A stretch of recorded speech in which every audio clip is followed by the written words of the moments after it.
Good evening and welcome back. So after this very interesting session we had on how to write research papers and reports, now we have a topic which already touched our hearts, and we cannot miss this because we are in the midst of a huge energy transition and climate transition. So I would request Sir now to speak on climate transition and artificial intelligence. So brace yourselves for a very interesting session ahead.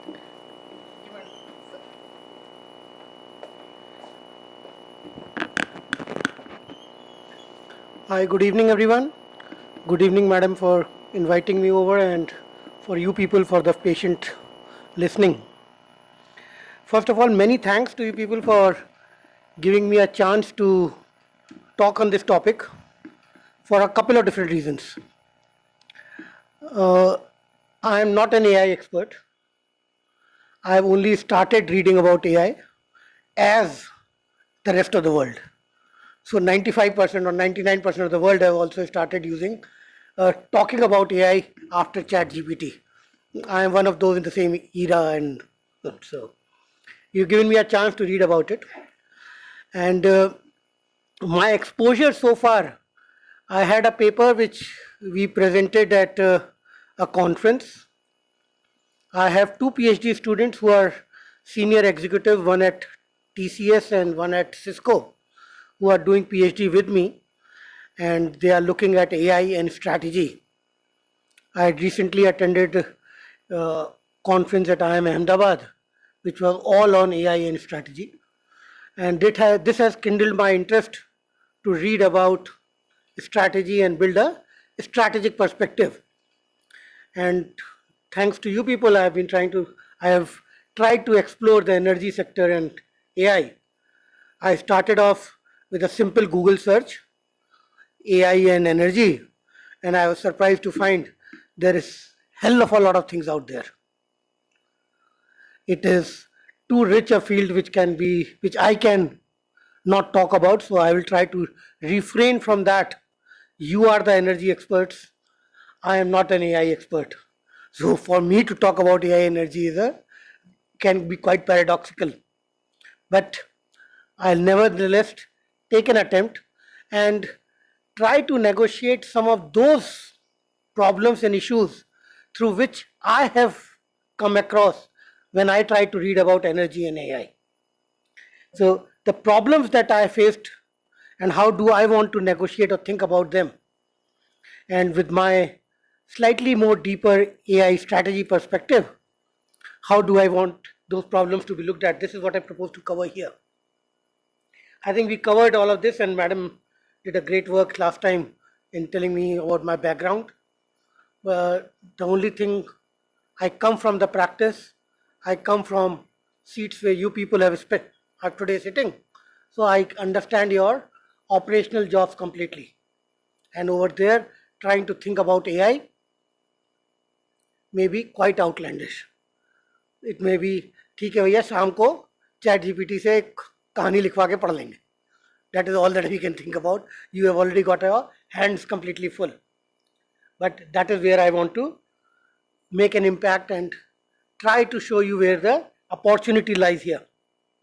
So what am I going to present? I have my presentation in 3 parts. An introduction to AI. And the focus here is, I am not going to give you an overview of AI. I am only trying to identify what has changed. Why has AI become so relevant for us today? The next, AI and climate transition, and why is it necessary and a very essential and necessary and a good fit here. Why does AI naturally flow into the climate transition and the energy sector? And lastly, some interesting use cases and what AI applications could look like. You may be aware about many of them. You come from the sector. I'll try and build up my perspective from a field view, taking up examples from railways over there.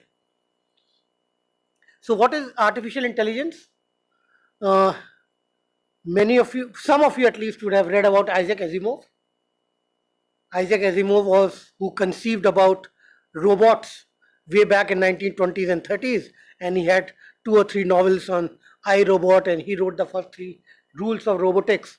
We grew up in that age, and all throughout we have been told artificial intelligence will very soon catch up with humans.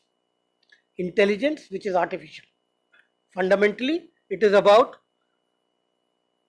algorithms or methods by which computers can do those tasks which were normally reserved for humans. So that is, at least in the management side, reasoning side, engineering side, anything that we thought was complex and we thought इसमें बहुत सारी चीजें हैं. We cannot break it down into standard procedures. That is where we said, if when the computer can start doing it, then it would be artificial intelligence. It is not new. The word itself is only around 75 years old. And the interesting part of the journey here is, everything started from around 1955, when they had a conference in the US in which they coined the term artificial intelligence. But at that time, the expectation was that within 4 or 5 years, computers will be as good as humans. But that does not happen. So we have had 2 big, large winters of AI. AI jumped up as a fashion. People said AI, AI, AI, everything will be AI. But nothing happened, died down. Then around the 90s, around the 80s or so, once again it picked up, and they said it can beat the chess grandmasters. If it can beat chess grandmasters, that means it has got intelligence. Very soon, 5 years, computers will beat the humans. Then nothing happened, and we have come to 2020s. Today also people are saying similar things. There are a divided opinion. Some people are saying artificial general intelligence may come in the next 3 or 4 years, and others are saying it will come after 75 years. We are too far away from artificial general intelligence. So there is again a divided opinion. We don't know whether all the expectations that we have from AI, how much of that is going to manifest. But that is the general story, and that is where we are standing. ChatGPT, no matter what it is, people have divided opinion whether it will substitute humans or not. And we'll look at a couple of things.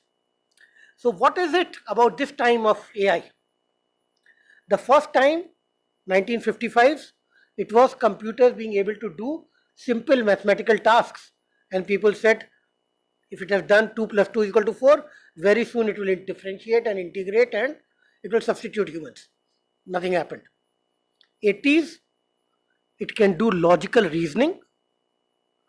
So if it can do logical reasoning, beat a chess player, that means it can think ahead, it can make complex calculations, so it will beat humans.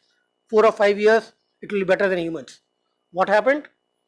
Speed is not there, it cannot learn this much. And then we come to this era that we have of, there's a 3rd generation of AI that we are looking at. And the key difference here is machine learning. This is what I was talking about in the previous section, but even for the sake of completeness, in the first thing, for the first time in 50s, we knew that what we thought was humanly possible, 2 plus 2 is equal to 4, can be done by a machine. So we were excited about it. 80s, we are talking about reasoning. This time, it is about neither reasoning and neither mathematics. It is about learning. Up till now, what we used to do is, you are all engineers, you sit with a lot of data, you would look for patterns in the data, you will run regressions, and you will say what is related to what. Research was all about regressions. Identifying independent variables, identifying dependent variables, and finding out the relationship between them. All the focus for the engineers were define an equation. If you can have a F is equal to ma equation, then you got the relationship perfect. you can predict the world, you can reach the moon. But if the increasing complexity, people said you cannot identify all these patterns. They are just too many for you. The human mind does not work this way. You don't start teaching a kid F is equal to ma. He just sees the apple fall and he understands that the apple falls. Why can't computers also learn this way? So what did they do? They moved to the neural network thinking. And that is, you put in a lot of data, you pass it through different sieves, which is छलनी, एक छलनी, दो छलनी, तीन छलनी, चार छलनी. हर छलनी में वो जब डेटा पास कर रहा है, it is setting up its own patterns. So this is what we are talking about, tokens. It is setting up those patterns and bits जिससे कि छलनी has got divides in a particular fashion. So 64 layers of छलनी. This is one particular chat GPT that I am describing. 64 layers of छलनी. इतना data उसके through pass किया कि एक सेट पैटर्न उसके ऊपर बन गया, कौन कौन सा होल क्लोज्ड है, कौन कौन सा होल ओपन है. एंड इट इज दिस छलनी that they will come up. और आप अपना चैट जीपीटी पे प्रॉम्प्ट दीजिए तो it will give you an answer. Answer क्यों दिया, वी कैन नॉट एक्सप्लेन. छलनी के अंदर कौन सी चीज कैसे है, we can not explain. So this is today's machine learning. What do? We learn from the existing data. And that is why all of these issues about bias. If your data is biased, then your chalni will be biased. It will be depending upon what is the question that you ask. These are the other constraints that are there. But why has that become possible? Because all those people who may have used computers for the last 30 years or more would remember that when our first CPUs came, they were very poor in graphics. We used to work with MS-DOS, which were textual words. When we moved to Windows, there was something that we used to add to it, which was a GPU, graphic processing unit. What was the characteristic of graphic processing unit? It would do small instructions very fast. Screen को refresh करना है और 30 times per cycle refresh करना है. So you need this. Screen पे 30 cycles के हिसाब से चेंज तो होता नहीं. We are not seeing a fast video over there. आपकी स्क्रीन तो नॉर्मली वर्ड की स्क्रीन स्टिल है, only some things are changing. So वो जो चेंजेस है वो बहुत फास्ट करेगा. That was the characteristic of the GPU. So they devised chips which could just do only that small part. For a 640 by 480 screen or a 1920 by 1080 screen, look at the number of pixels. Each one of these pixels can be controlled for the color and then changed with time. That was the power of the GPU. These GPUs are now make the neural networks. The 64 sieves that I am talking about are all of these GPUs only. They do very small things, but they can aggregate up total. And that is what machine learning is. That is why NVIDIA, that you see making so much of money in the market, is because NVIDIA initially was a GPU processing chip. It only made GPUs. One of our first computers used to have Intel processor and NVIDIA GPU, graphic processing unit. That would, so all those people who used to use super fast games at that time would buy a higher powered NVIDIA G power chips because they wanted a faster refresh rates. For all these shooting games and car games, things had to be moved fast on the screen. This is this same technology that NVIDIA, which had mastered for graphic purposes, is now used for neural networks. That is the secret of where we stand today. It is beyond automation. हम लोग, when we knew what X results in Y, we could automate it. But here, we are not talking about what X leads to Y, because there is this neural network in between, or these set of chalnis about which we do not know anything about. How is it working? So we are using it for we are going beyond automation into, and This is one kind of a model जो छलनी वाला model बताया मैंने आपको. उसी तरह से there are lots of other models also. The large language models that you keep hearing about are this छलनी वाला model. And there are people who are saying the era of LLMs is over. LLMs cannot do everything in artificial intelligence. We will have to change our kinds of models. And people have been talking about the alternative kind of models. And even Stanford and other places, they are making alternative models. So don't be surprised if you very soon find in the news that LLMs are dead and a new model has come up for AI. They are now talking about including context, including different kinds of data from different places. But that is the limitation that we are talking about. Up till now, we are generally talking about predictive AI, that is IV, independent variable leads to dependent variable. Now they are saying independent variable and dependent variable fine.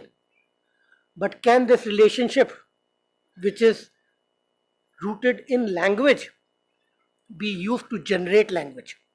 That is generative AI. A simple example for you to think about. What I am talking to you, I don't have a written script. But word after word comes to my mind. I don't have a written sentence. Just this sentence, I don't have a written sentence. The first word that I say, I, and then don't have a written sentence. I never thought it before speaking. My mind just fired it. This is what LLMs are. Through rigorous training, they are now able to predict the next word. And that is all that they are. So if you have given a ChatGPT prompt, you will find it fires one word to you after another. It comes word after word after word. It is not like your kid who's doing maths paper and then you say, beta, 5 minute ठहर के सोच ले. And after that, it starts attempting the paper. It does not stop to think. It starts answering and starts predicting the next word. So this, why I am identifying is, this is going to be the biggest shortcoming of these LLM models as we go forward. Because it is only language based. What it is assuming is all of my intelligence is captured in what I can speak, the language that I speak. As we realize, and people have started realizing, and I was giving you the example of a cat or of a kid who understands that a ball cannot suspend in the air, it will fall. Second thing that people are saying, that a child of a cat, a little kitten, knows how to jump and run from day 2. But for our automated vehicles, we have had 6 years of training, but still we are not able to make them automated. So what is coming out is, there is something called language intuition. I have English language intuition. Someone here in this room will have a Gujarati language intuition. Someone else will have a Hindi language intuition. Most of us will have an English language intuition, because we have read and trained on English. But that does it make us a good researcher? Does it make a good manager? Does it make us a good runner? Does it make us a good dramatist? No.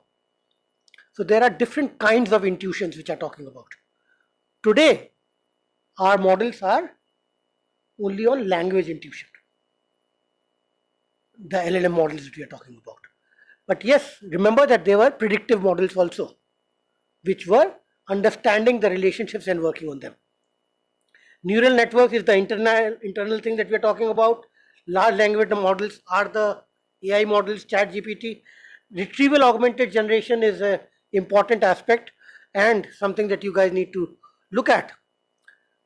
I have demystified what language models are, and I have given you the unimpressive part. But think about someone who can speak the language very well, but now using his speech, I can use him to understand all the HR manuals of UVNL. or all the internal documents of GVNL. This is retrieval augmented generation. I take a model which has a particular intuition, or which has a particular schema built inside it, and then I use it on my own data set to do something specific. This is likely to be the greatest application of AI that we are going to look at. But that means hyper specialization. We are talking about general. ChatGPT is a general model.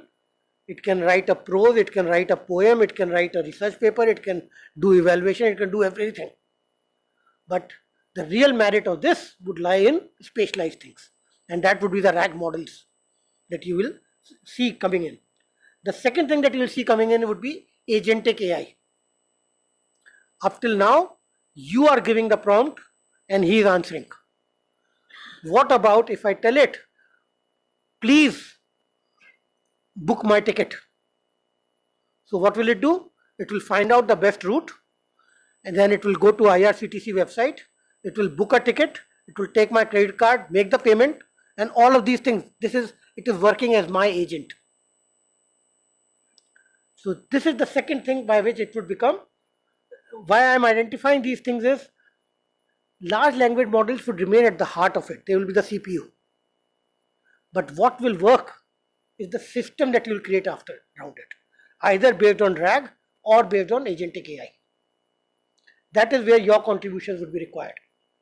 Just having a LLM on your table will not be of any use. It will only be good for writing letters or emails.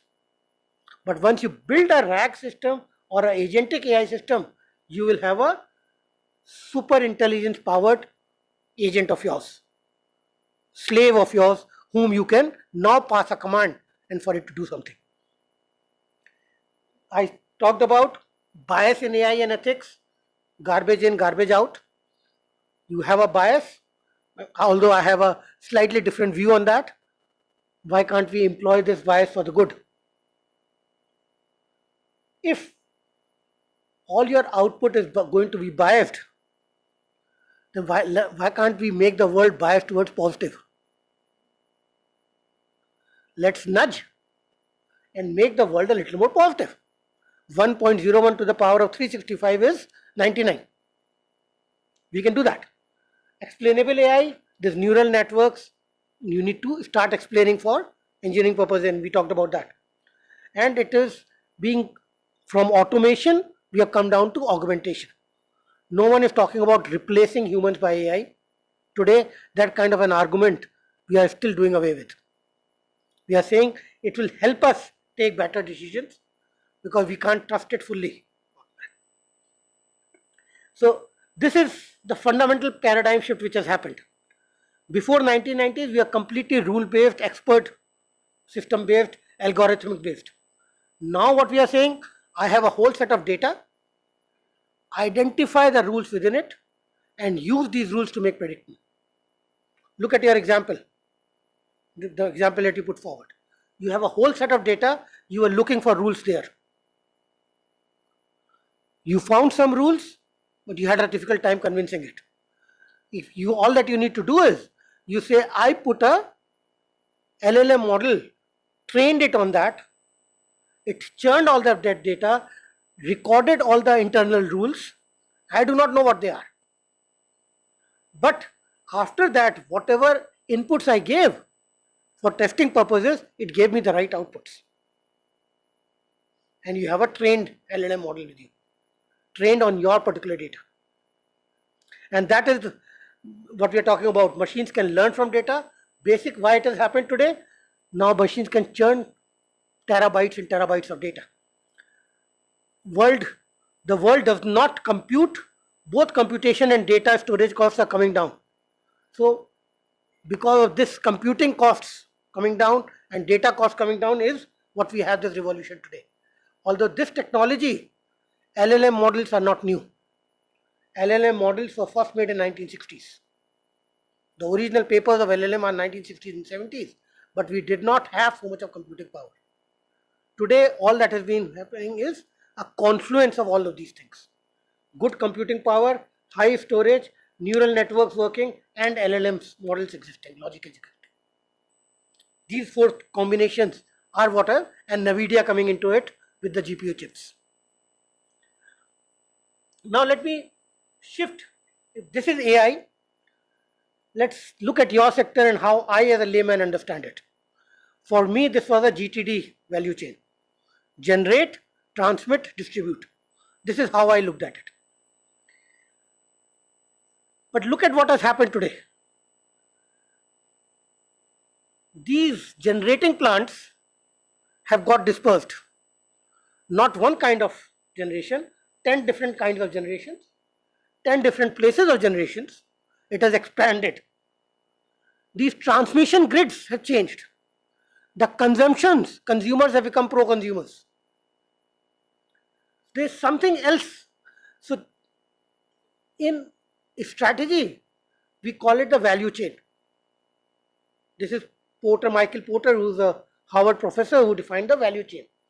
That input becomes output, gets converted into output, being held by a certain way, and what you need to do is tie up the whole thing together to deliver value.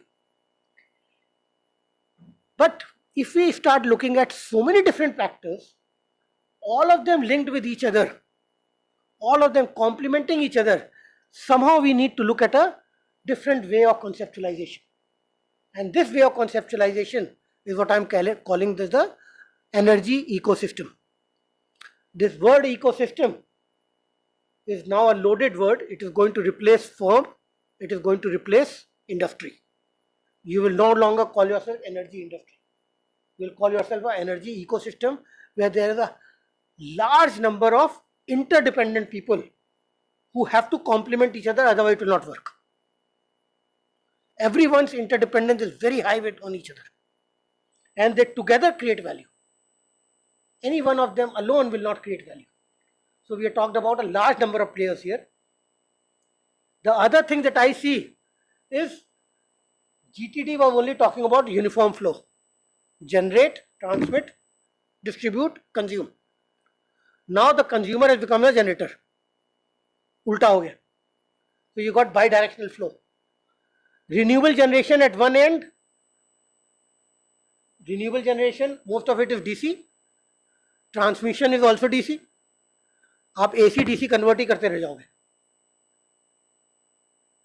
Conversion के लिए आप AC करोगे, फिर AC को high up करोगे, फिर DC transmit करोगे, फिर कंज्यूम करने के लिए फिर DC ले AC बनाओगे. So you are going to have a large number of AC-DC interfaces. The number of interfaces in your system is likely to increase. Variability and weather susceptibility of renewables, it is not continuous. This is an important point. Probabilistic estimates are more realistic than point estimates. When we had a F is equal to MA equation, remember there was an equality sign. The answer that you will get will be 23.45. Will you believe in it? As engineers, don't actually believe in it. That is why you have got something called safety factor. You multiply 23.45, take out your design book, multiply it with a factor of safety of 2.5, 1.9. Why? Because you don't believe in that value. You don't believe in that point estimate. So, instead of point estimates, probabilistic estimates are actually, if I would have told you it is between 2 and 3, then you will not have multiplied it by 1.95. Because you know that all the probability variations have been taken care of here. So, probabilistic estimates are more realistic. Paradoxically, deregulation and control are required concurrently. आपको deregulate भी करना है, लोगों को power distribute करनी है, और साथ में उनको control भी करना है. And this is going to be a source of serious issues that I see here. We will come to this slide again, but AI, as I was saying when I was going through my literature review for this session, AI is being used significantly by people in real-time operation, asset operations, maintenance, and grid development. So people are using AI by 2024 people have been using AI. Now let's see what kind of things that they're using in auxiliary assistance, load forecasting, fault detection and diagnosis, image recognition, predictive maintenance, automated drone flights, activity scheduling, system exploration, expansion studies, maintenance and budget, unspecified, and no use of AI is these number of people. But look at the number of people who are already using. So there seems to be a big use case for AI, and let's see where it is. This is a conceptualization that I want to leave with you people, and it is an important conceptualization. The idea of this goes back 30 years when I joined the railways. 35 years back when I joined the railways, Indian Railways imported a system. Indian Railways has 65,000 kilometers, some 7,000 stations, runs 10,000 trains every day. How does it manage and coordinate all of this? That is the big issue. So what did they do? They bought a mainframe computer from Canada with a software which simulated the whole train working within the computer. And then we managed this particular computer and we called it FOIS, Freight Operations Information System. Every station was modeled, every train was modeled, every journey was modeled, every dabba was modeled, every locomotive was modeled inside it. So just as you have seen a science fiction movie, we are living a real life here, and within a computer a whole life is going on its own. Same way, you have a physical layer of electricity.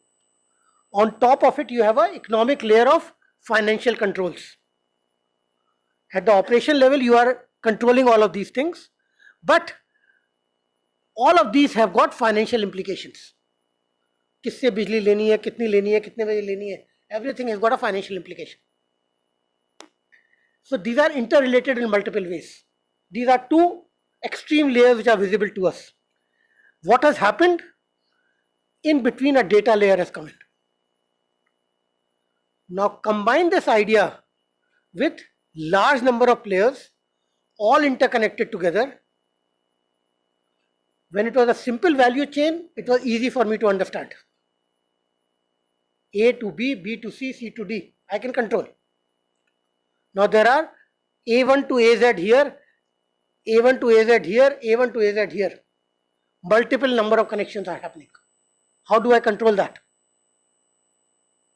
For controlling that, I suddenly find that I have an intermediate data layer which is capturing everything which is happening between the economics layer and the physical and financial layer.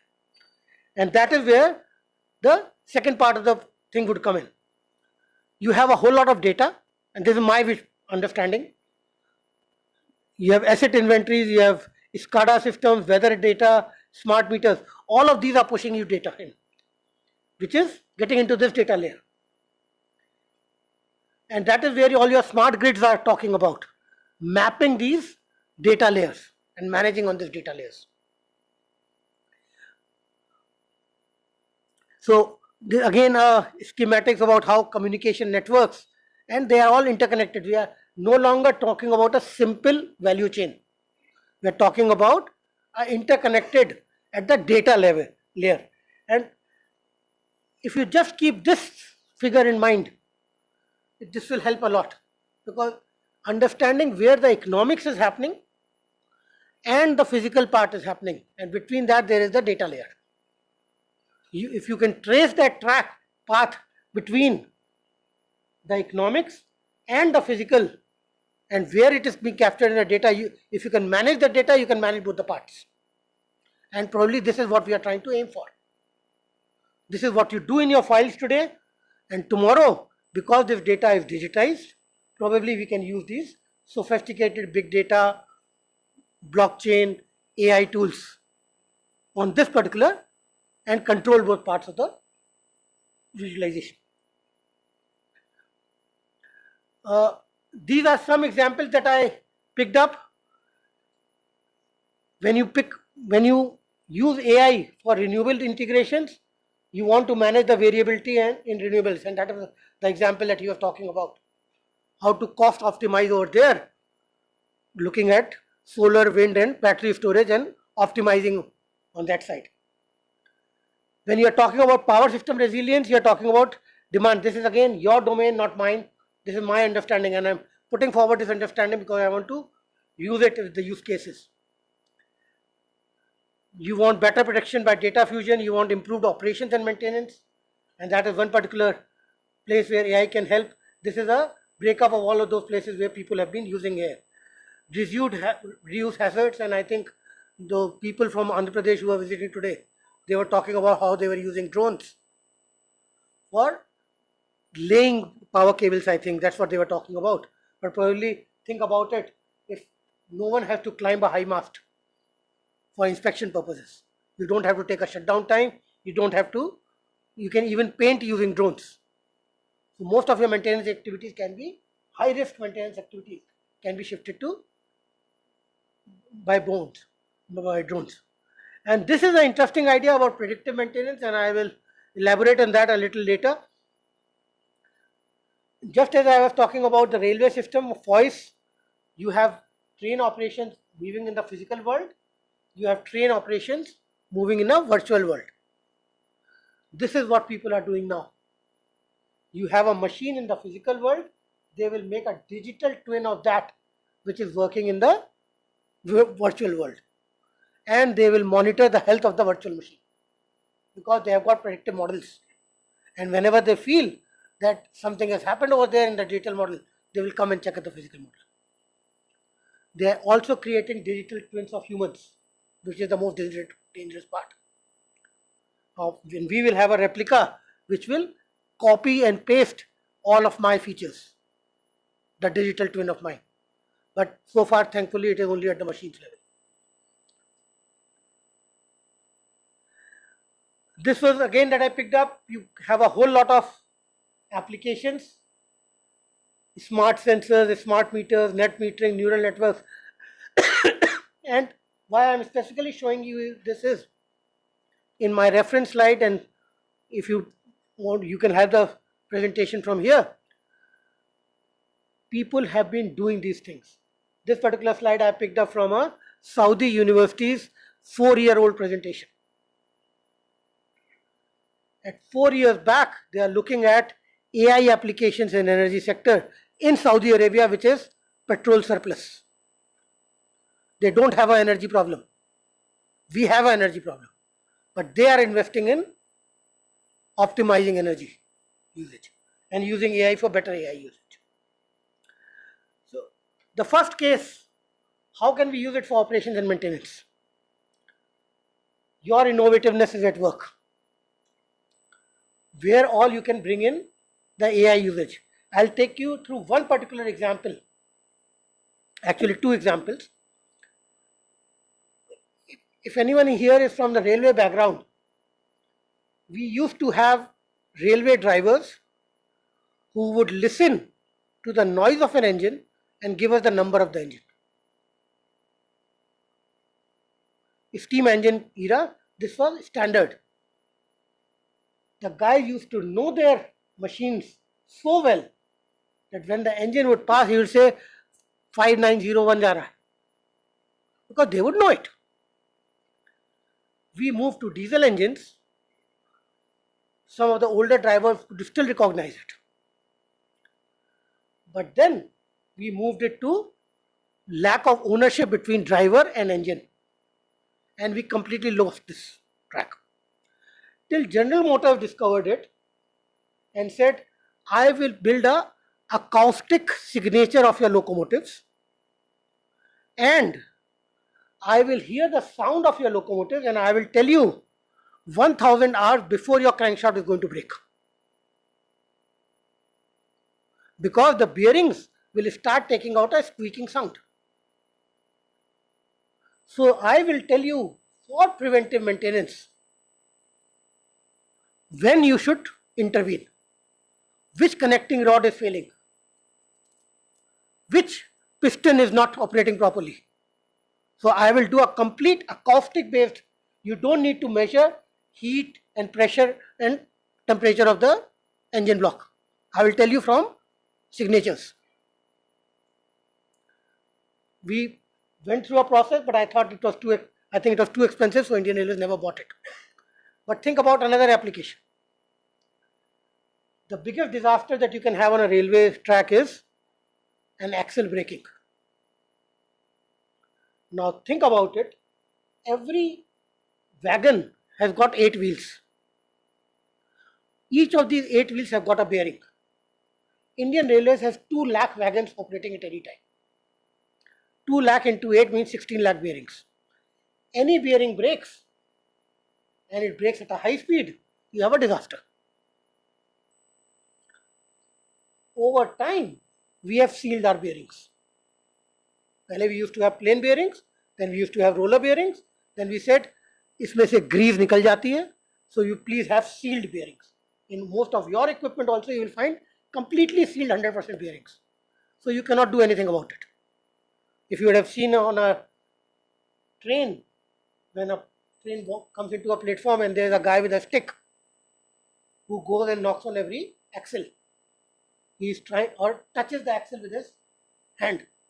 He is trying to see if a bearing is running hot.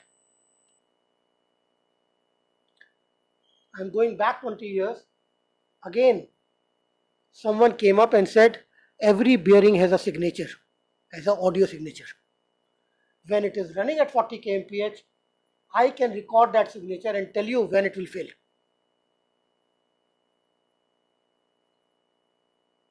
I had seen this system in the year 2004. But what was the problem? Indian Railways had 20 different kinds of bearings. Even if you found out that the train that was going had a defective bearing, still the train has got 50 wagons into 8, 400 bearings. Which one of them was defective, you don't know. Indian Railways did not have smart tags on its wagons. So the first thing which was required to be done is install smart tags on wagons. Record the wagon number at that high speed that the train is running. Then map that particular bearing to its previous signature to find out whether it is right or wrong, whether something has changed since last time. And then calibrate that which bearing fails when. So what do you take? You take out 16 lakh data points, 16 lakh signatures. You analyze them with 16 lakh previous signatures. And then you find out all the bearings which have failed. Identify their signatures, keep them out. This is how the engineer is working. We could never make that system functional. Think what AI can do now. I have all of this data. I only need to tell it, please analyze, pass them through the neural network. These are all the defective ones. Identify them as defective ones, and it will make a 64 line sieve in which all the good ones will pass through, all the defective ones will stay up. It can now flash this thing through AI. These are the kind of applications that can be thought about for preventive maintenance. So beyond the conventional things that you are looking at for equipment, temperature and pressure, here you are talking about churning out these acoustic signals also. That is the power of AI that you can think about. Other important thing, we are generally talking either about breakdown maintenance, and we know breakdown maintenance is bad because then the system comes down. Preventive maintenance, people in the field know there is something called a childhood death probability. Transformer, if it has to fail, it will fail in the first 20 hours of operation. After that, अगर 20 घंटे चल गया तो फिर वो चलता रहेगा, फिर उसमें कोई खराबी नहीं. But because we have a preventive schedule कि 200 घंटे के बाद उसको उतारना है, तो फिर again we put it on the childhood curve. We will overhaul it and again make it subject to 20 hours of high risk initial failure stage. If we can have some kind of a predictive maintenance on this, we can save this cost. This is the logic on which we are moving to. From breakdown, preventive, both of them are costly, to predictive maintenance.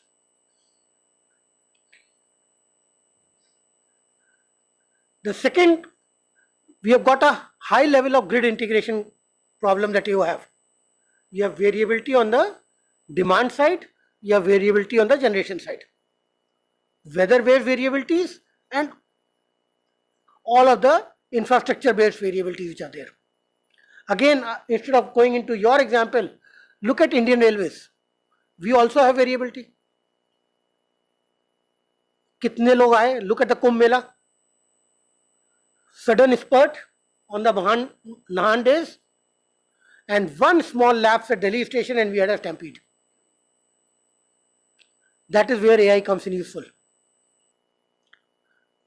I did visit.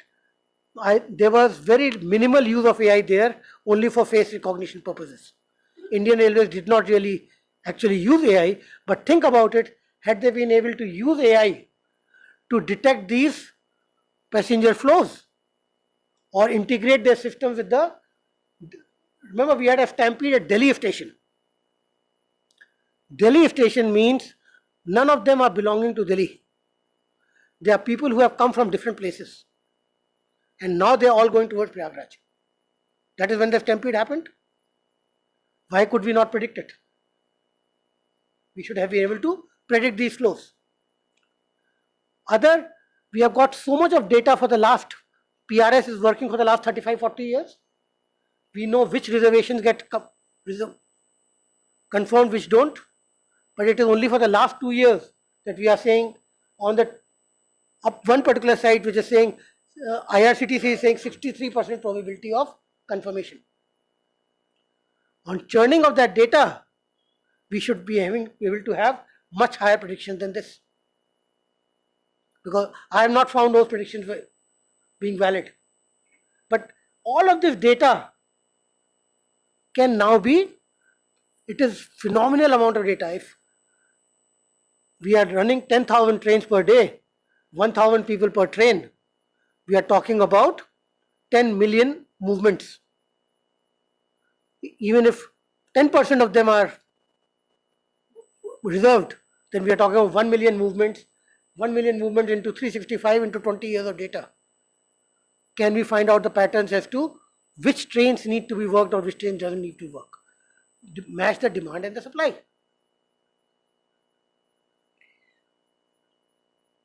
So this is the digital twin idea, where you create images of your system, work them on AI systems, but these are still on the automation level.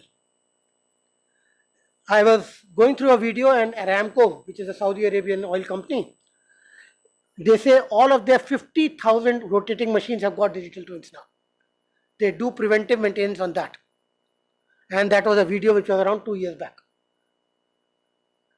So 2 years back, they have been able to do this thing and use AI engines to reduce their costs. Think at the competitive edge that these guys are building with respect to that, to you, to us. Why GETRI and why GVNL? That's a very, very important question. You are one of the best performing discoms in the country. When UP and Bihar discoms are more worried about tankha milegi, nahi milegi, I know from PGVCL they have a problem in spending CSR funds. 2%. They don't know where to spend it. And I think this time we are depositing money into Prime Minister's Relief Fund. You are making profits. So you have a responsibility towards leading AI in the energy transition space, for which huge amount of material is already available. Huge amount of ready-made tools are available. And here is what I have to share with you people, the story of Vande Bharat. You have traveled Vande Bharat or you have seen Vande Bharat? Why couldn't we have made Vande Bharat before 2019? What is Vande Bharat? Any new technology? Memos have been working in this country since 1930s. Bombay mein, we used to have these local trains. What is Vande Bharat? Vande Bharat is, don't have a locomotive, have a motor in every coach. Local trains are the same thing. One pantograph and then a motor in every coach. That's all that is there. The technology has been existing for all this time. But we still know that Vande Bharat is something out of the world that we want to copy. What did they do? They just became aggregators. They got the best technology from the best people and put it all together and fabricated it all by themselves, keeping all the IPs with them. Do you need to become AI experts? No. There is no point of mastering ChatGPT because DeepSeek has come. What do you need? You need to tie up with these people. Use their engines for your usage. Use your own proprietary data to train these things up, which would give you productive results. Make your own models on top of these general purpose models. Remember, ChatGPT or large language models are general purpose tools. We are equating them to internet and electricity. Can you do without electricity? No. Can you do without internet? No. Can you do without steam engine, or steam power or diesel power? No. These are fundamental things which have become part of our. Same way we are expecting that AI based tools which are self-learning in nature will become a basic feature of our lives. And we have to somehow integrate it into our lives rather than run away from them. Some of the very low hanging or easier applications you people may have already been doing. Writing letters, writing emails. Is it bad? Not at all. Remember the first time, who made these video games? Companies like Microsoft and others made these video games because they wanted to popularize computers with our generation of people. Because our generation of people would not look at them. If you would have said computer is for high-end processing, I would have said yes, after 10 years of life, 10 years of job, I will be having access to it. But as soon as they made Pokemon, then I was addicted to Pokemon. After Pokemon, our generation at least went through this big debate. Why should a computer be used for word processing? Computer was a highly sophisticated thing. The replica of that was mainframe for weather predictions. But we were using it for writing letters or writing a Hello C program. What did we achieve out of it? Nothing much, but we learnt that today computers are where we are. We can use them for more sophisticated things. Had I not written a Hello C program then, I would not have been able to run a data-based regression analysis today. So this is all a part of the learning curve. So use AI, use these free AI tools, see how you can convert them into some kind of value creation. But remember, the real value would be once you move them to the agentic AI level and you create systems around them. On itself, LLM models may only be good for writing prose or poem or letters. So coming back to, people have been using AI. They have been using in multiple places. Maintenance and budget, it depends upon your innovation or your way of looking at it as to where you can use this tool to create more value and exploit it. The last slide and the key takeaways. Energy sector is undergoing changes. You've got so many players now. It is no longer a uniform flow. There are too many interconnections. Without data, you cannot manage it. AI is here, accept it and use it to your advantage. Learn to use AI, just as our generation has started to use smartphones from no phones, from dialing phones to smartphones, and even my mother used to use a smartphone.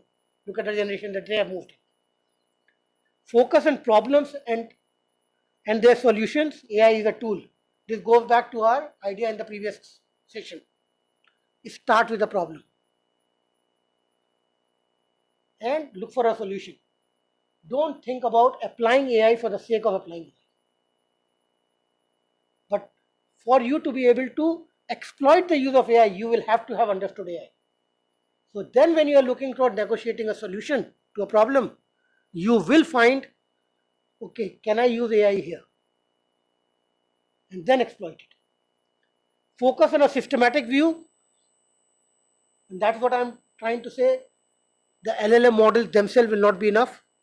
You will have to build systems around it. This is the current thinking. And the last line is the most important. You are the people who are supposed to do it. The rest of the people are still thinking about whether they will get their pay or not. You are leading.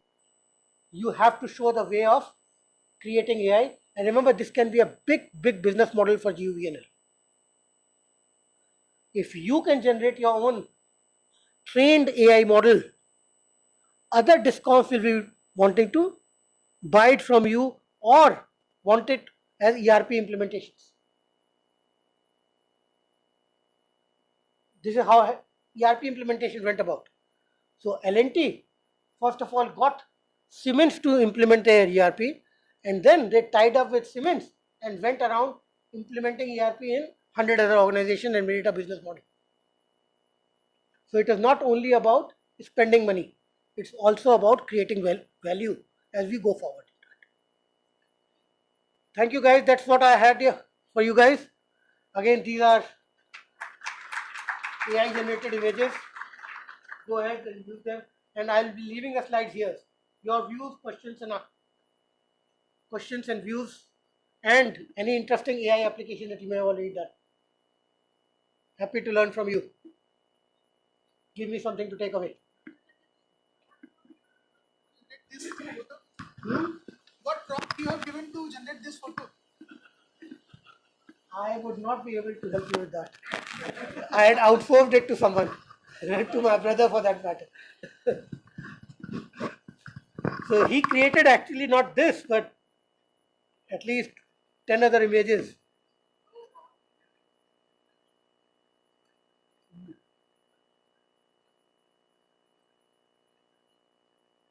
So this is how they understand Indians. Please be careful. These are all AI generated images.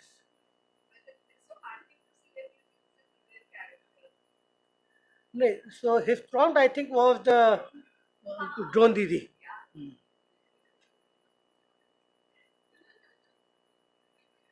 These are some references that you guys may like to know. And there are people who are working in this sector. Climate change and AI. Priya Gonti, I'll just click on her. Do we have internet here?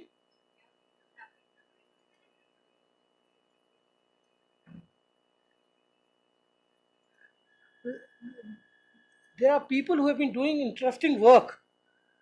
This lady, Priya Donti, she had done her PhD in climate change and AI.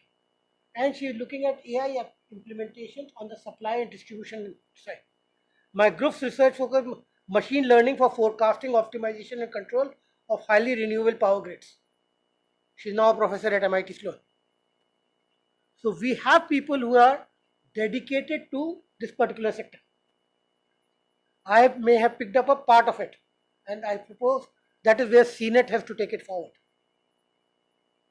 Create this database of people who are in this area so that we can tie up with them. Leverage their expertise.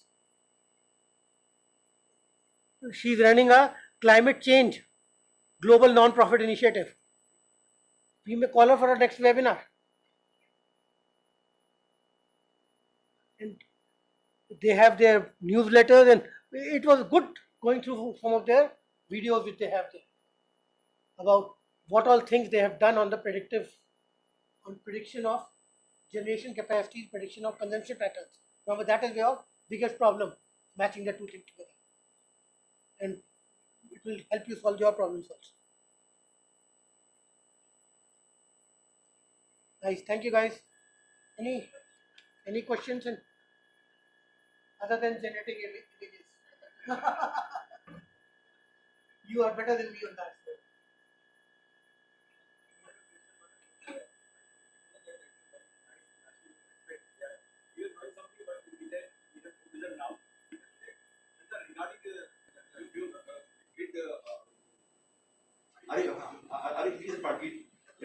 in area because it's less focused today. But how grid will behave? What are the things in the grid? What is happening in the grid? Because if grid is there, then everything is there. So we need to focus on grid, and there's a lot of things are going on, but we need to look in that dimension in a deeper way. There AI will help definitely much big way. It will help us because many things we are not able to do in normal software. There where AI will definitely help us. So that will be a big jump in that case. You have to identify those Yeah. problem areas and have a problem-based things and find out solutions. And somewhere AI may Yeah. Sir, we had problem already. We know problems or upcoming problems also we know. So we need to move in that direction and we use it that way. and use the AI. Yeah. Thank you, sir.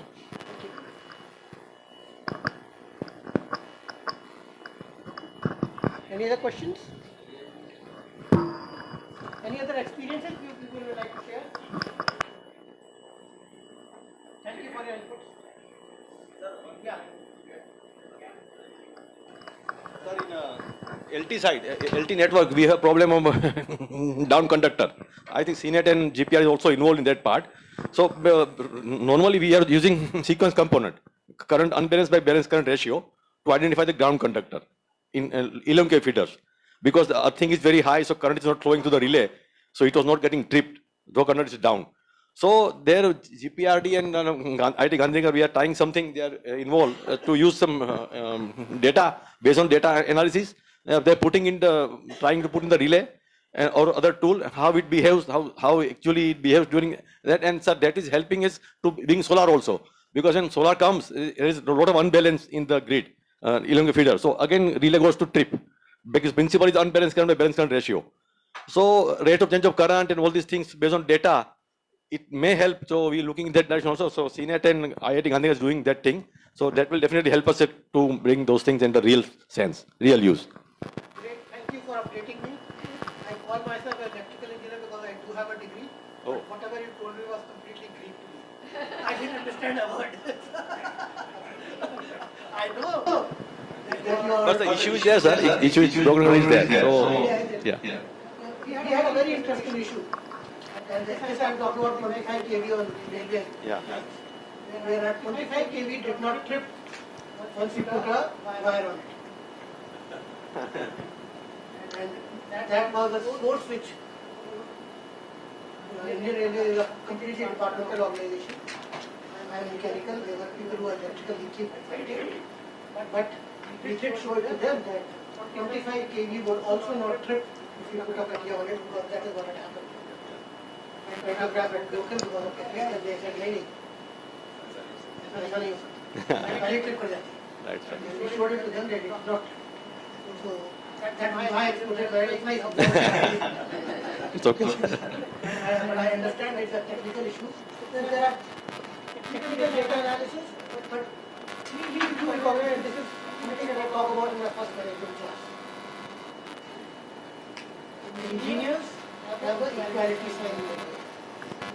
Right. Engineers have an equality sign in their mind. Managers, sociologists, psychologists have a probability sign in their mind. So they are looking at what is probabilistically linked to what, whereas engineers are always looking for the equality sign. And that becomes a fundamental difference. Right. You will define a model and there should be no exceptions to that. Whereas हमारे उसमें 95% match कर रहा है, ठीक है, 90% match कर रहा है तो भी ठीक है. हम तो स्ट्रैटेजी में कहते हैं anything more than 50% is good strategy, because there are so many variables that we can't control. Thank you, sir. Thank you. Sir, I would like to share one interesting case of ChatGPT, which I have developed, but subsequently I realized that it cannot be used in enterprise level model because it has the limitations. So I had that paid version and I have started training that ChatGPT on our regulation part. So I have given supply codes and all types of GRC regulation and then started asking the questions. He was wonderfully giving that answer along with the relevant clauses. One, because I have trained him to, whenever he answers me, it should close the relevant clauses. So it started giving the answers perfectly, but then I realized that if I want to share that it requires enterprise edition. Yeah. So there I stuck up. Very good application. that we were working on, and it is an ongoing project. So, if you would have been following the news, Mr. Nitin Gadkari has been highly critical of DPRs in India. He's saying all roads are bad in this country because people don't know how to make detailed project reports. Now, he's not the only one. If you look at metros across the country, everyone is blaming their DPRs for poor traffic, wrong alignments, delays in construction. If you look at the station development, railway sector, again the same problem is there. So we could get DPRs of metros, and we tried to do the same thing that you're talking about, and our conviction was very different from Mr. Nitin Gadkari's. Mr. Nitin Gadkari's conviction is, if you don't pay a consultant, he will not do a good work.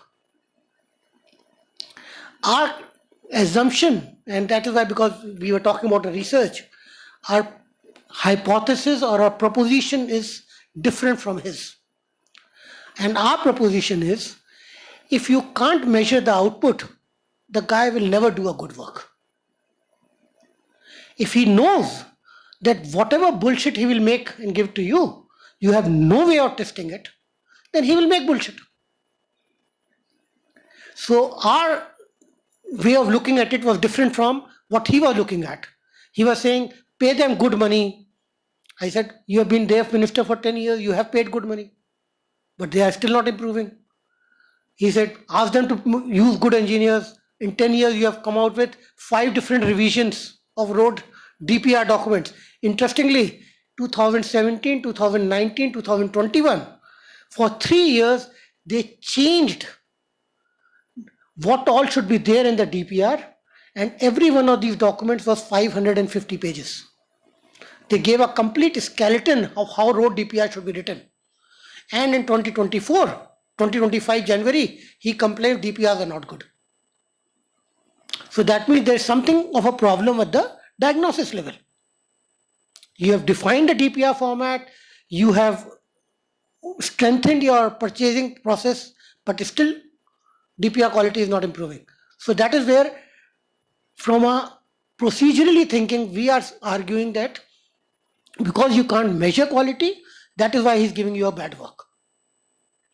So we went about using the AI tool of ChatGPT, and we asked ChatGPT, why don't you rate these metro DPRs? Give us a ranking. And we came across the same problem, a problem much larger than what you are talking about. Every metro DPR, the problem is every metro DPR is 550 pages.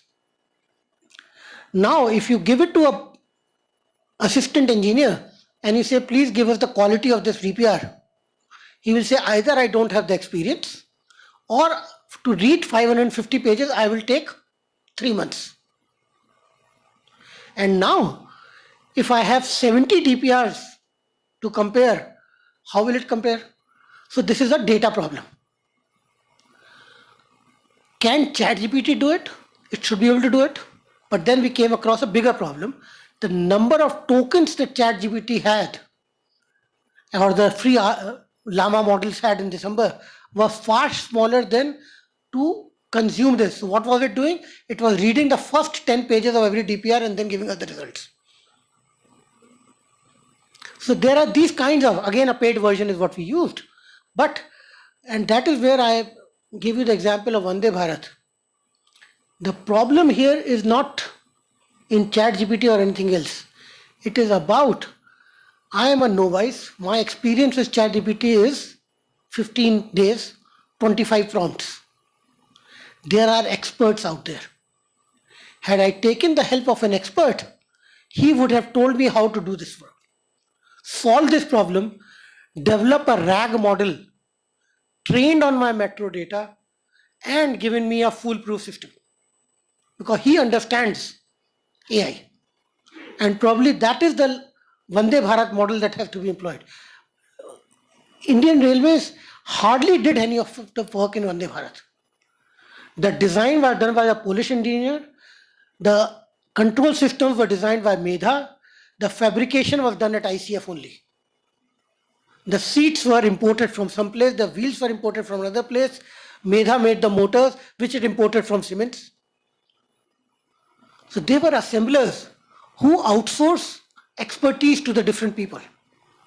You are experts of your area, but when you are going into AI, there is someone else who's an expert there. Let's take his help. Let's join hands, let's build up something. Because final value creation out of this may be huge. अगर आपने 1% efficiency भी बढ़ा ली, within your system it has paid for it, and if you can give it to all other discoms in the country, you have made crores and crores of rupees.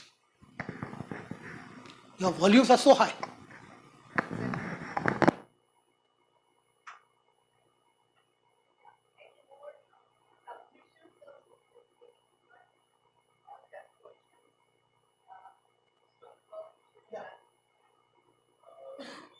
So recently VMC come out with the idea for the budget. They asked citizens to submit the idea to improve the infrastructure improvement in the VMC. So sir, I give suggestion for solve the traffic issues in Baroda. I say you integrate AI and digital twin system in traffic signaling. Where the traffic can be monitored and analyzed, and the traffic signal timing also match after 1 by hour, because Bangalore has this system. So I have already submitted, and I think they have implemented also. So because it is very nice to solve the traffic issue. Thank you. See, AI cameras can tell me how many people are there in the traffic light. In all four directions, and I can. It's so silly to stand on a traffic light and no one is moving. Yes. It is the most absurd thing in the world. कोई नहीं चल रहा है, खाली सड़क पड़ी हुई है और आप खड़े हो। क्यों? क्योंकि 30 सेकंड का हुआ है, 30 सेकंड आपको डेमोक्रेटिकली डिस्ट्रीब्यूट किया जाए। Let's do it flexibly. That's what mechanical engineer for.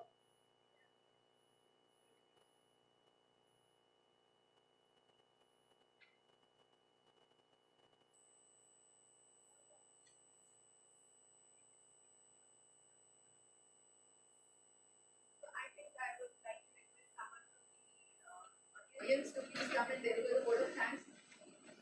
Anyone with any orders? No one in the ears? Oh, please.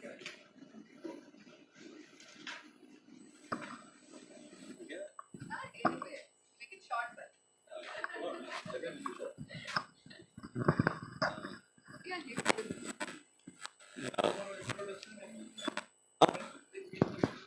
Introduction. Myself, NM Shet. I'm working as a AC in GETCO engineering. I completed 31 years in GETCO actually. And for more introduction, I'm committee member of various national international committees, SIGRE, CBIP, GE committees, and I'm writing many papers in our domain. So I have learned a lot of things, some basic things from how to improve those things and how can further I can improve our submission to national international bodies, right? And in RE integration domain, we are doing many things, and we are in touch with NLDC, POSOCO, all these things, how we can improve the grid performances, how we can integrate RE better way. So those things are continuously doing touch with them. Coming to the session, actually, I'm thankful to GETRI, first of all, for organizing such innovative sessions. Previously, last year, some session was there regarding how to present, right? Now, how to write the paper, research paper.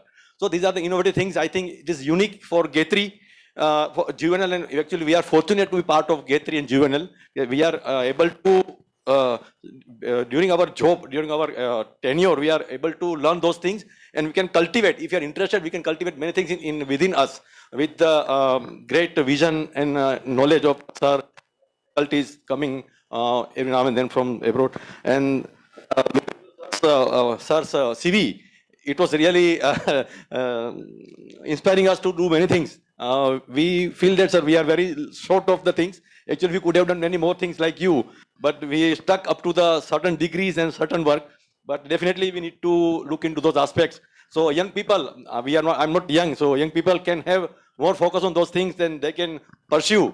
This is a really good thing. And our time, these are not the things. We had not this much vision, or exposure was not like this.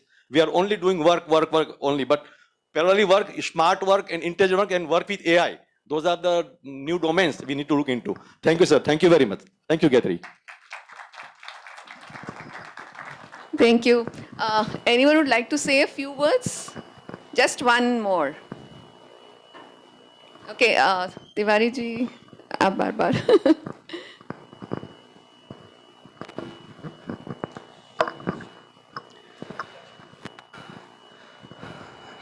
Thank you very much.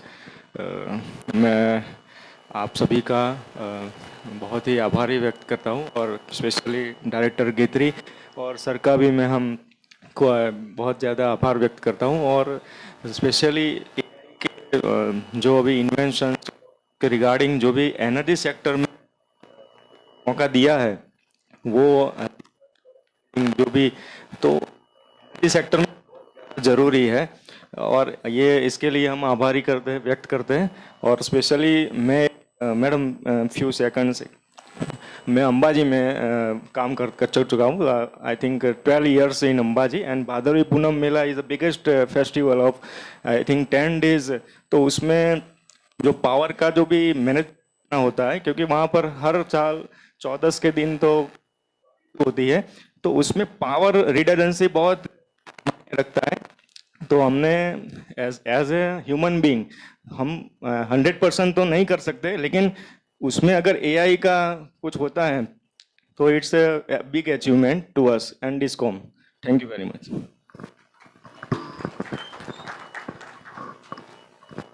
Thank you all. So I hope it has been very interesting for all of you as well, the 2 sessions. This was just the beginning of the series we are planning to do called Many Such Eminent Personalities, introduce them to you and so that you can learn more and more. So thank you, sir, for keeping us so highly engrossed. Post-lunch sessions, but yeah, I can see everyone's still very active and interested. They can go on for more 2 hours, I am sure. So thank you. You all been a lovely audience and my heartfelt gratitude to you, sir, for accepting our invitation and coming down here. Thank you. Thanks a lot, madam, for